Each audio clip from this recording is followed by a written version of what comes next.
મિત્રો નફાખોટના અંદર જો તમને કોઈ આવો પ્રશ્ન દેખાય કે જેના અંદર તમને વેચાણ કિંમત આપેલી હોય કે 56 રૂપિયામાં વેચવામાં આવે તો મૂળ કિંમત જેટલા જ ટકા નફો થયો, કેટલી મૂળ કિંમત ખબર નહીં, નફો કેટલા ટકા ખબર નહીં, પણ જો એ બે સેમ રહેતા હોય તો કોઈ સૂત્રો ના બનાવશો, કોઈ x ના ધારશો, જો ડાયરેક્ટ ગણતરી કઈ રીતે થાય, જે વેચાણ કિંમત આપી છે ને એના બે ભાગ પાડો, અવયવ પાડો,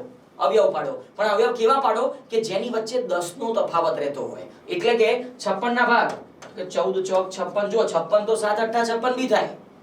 પણ આપણે 10 નો ગેપ જોઈએ છે તો 14 ચોક 56, અને આમાં જે નાની સંખ્યા હોય ને એની પાછળ મીંડું લગાવી દો 40, એ જ આપણો જવાબ છે, આન્સર 40. ફરીથી એકવાર, કોઈ વસ્તુને 75 રૂપિયામાં વેચી છે, લીધા 75, શું કીધું છે, મૂળ કિંમત જેટલા જ ટકા નફો, 75 ના ભાગ, હવે 75 ના ભાગ તો 25 તરી 75 બી થાય, 15 પંચા 75 બી થાય, આપણે શું જોઈએ છે 10 નો ગેપ, એટલે કે 15 પંચા 75, નાની સંખ્યા પકડો 5, એની પાછળ લગાવો મીંડું 50, જવાબ થઈ ગયો 50.